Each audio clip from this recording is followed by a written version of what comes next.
بسم اللہ الرحمن الرحیم۔ السلام علیکم دوستو۔ ملک کے سمرقند میں ایک بیوہ سید زادی رہتی تھی۔ اس کے چند بچے بھی تھے۔ وہ ایک غریب عورت تھی۔ کئی دنوں سے چل رہے تھے۔ بچوں کی بھوک کو دیکھ کر ان کو ساتھ لے کر ایک رئیس مسلمان کے پاس پہنچتی ہے اور اس سے کہتی ہے کہ میں ایک سید زادی ہوں، میرے بچے بھوکے ہیں، بچے کی بھوک دیکھ کر تمہارے دروازے پر آئی ہوں، اگر کچھ کھانا ہو تو ان بچوں کو دے دو، اللہ تم پر اپنی کرم نوازی کرے گا۔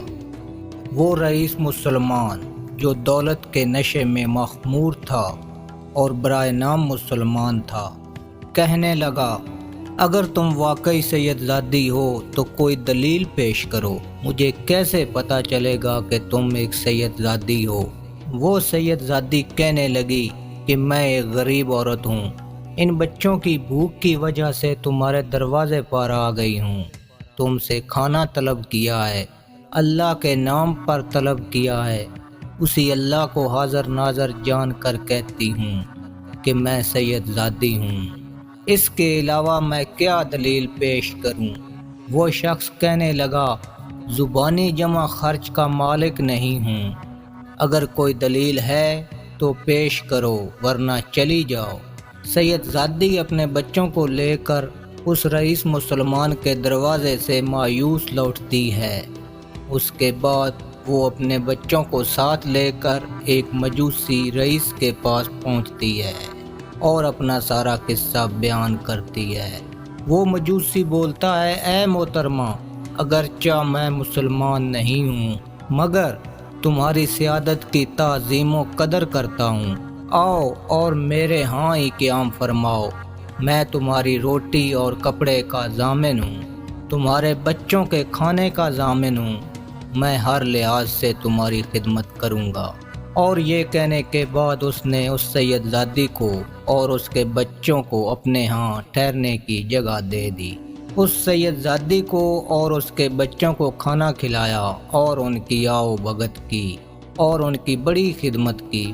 جب رات کا وقت ہوتا ہے تو برائے نام مسلمان رئیس سو جاتا ہے تو اس نے خواب میں حضور سرور عالم صلی اللہ علیہ وسلم کی زیارت کی۔ کیا دیکھتا ہے کہ آپ صلی اللہ علیہ وسلم بہت بڑے نورانی محل کے پاس تشریف فرما تھے۔ اس رئیس شخص نے پوچھا یا رسول اللہ صلی اللہ علیہ وآلہ وسلم، یہ نورانی محل کس کے لیے ہے؟ حضور علیہ الصلوۃ والسلام نے فرمایا مسلمان کے لیے۔ رئیس بولا حضور میں بھی مسلمان ہوں، یہ مجھے عطا فرما دیجئے۔ نبی علیہ الصلوۃ والسلام نے فرمایا اگر تو مسلمان ہے تو اپنے اسلام کی کوئی دلیل پیش کر۔ یہ الفاظ سن کر وہ شخص بڑا گھبرایا۔ حضور علیہ الصلوۃ والسلام نے فرمایا میری بیٹی تمہارے پاس آئے اور تم اس سے سیادت کی دلیل طلب کرے اور خود دلیل پیش کیے بغیر اس محل میں چلا جائے، ناممکن ہے۔ یہ سن کر اس مسلمان کی آنکھ کھل گئی اور رونے لگا۔ پھر اس سید زادی کی تلاش میں نکلا تو اسے پتہ چلا کہ وہ فلاں مجوسی شخص کے گھر قیام پذیر ہے۔ چنانچہ وہ دوڑتا ہوا اس مجوسی شخص کے پاس پہنچا اور اس سے کہنے لگا کہ وہ مجبور عورت جو تمہارے پاس پہنچی ہے اسے میرے حوالے کر دو۔ وہ مجوسی شخص بہت کہنے لگا کہ یہ نہیں ہو سکتا۔ یہ رئیس مسلمان کہنے لگا کہ اسے میرے سپرد کر دو، اس کے بدلے مجھ سے جو چاہے جتنی مرضی رقم لے لو۔ وہ مجوسی شخص کہنے لگا یہ نہیں ہو سکتا۔ یہ شخص کہنے لگا کہ مجھ سے 1000 روپیہ لے لو، وہ سید زادی میرے حوالے کر دو، تمہاری بڑی مہربانی ہوگی۔ وہ مجوسی شخص کہنے لگا میں وہ نورانی محل 1000 روپے پر بیچ دوں، ناممکن ہے۔ جب اس رئیس مسلمان نے یہ سنا تو حیران رہ گیا، پریشان رہ گیا۔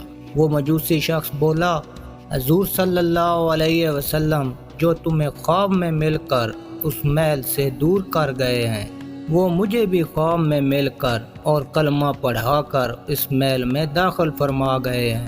اب میں بھی بیوی بچوں سمیت مسلمان ہوں اور مجھے حضور علیہ الصلاۃ والسلام بشارت دے گئے ہیں۔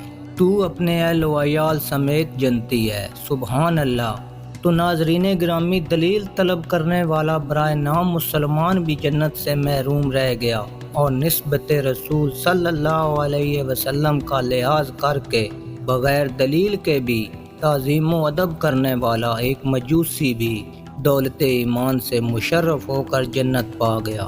معلوم ہوا کہ ادب و تعظیم رسول اللہ صلی اللہ علیہ وسلم کے باب میں بات بات پر دلیل طلب کرنے والے برائے نام مسلمان بن کر محروم رہ جانے والے ہیں۔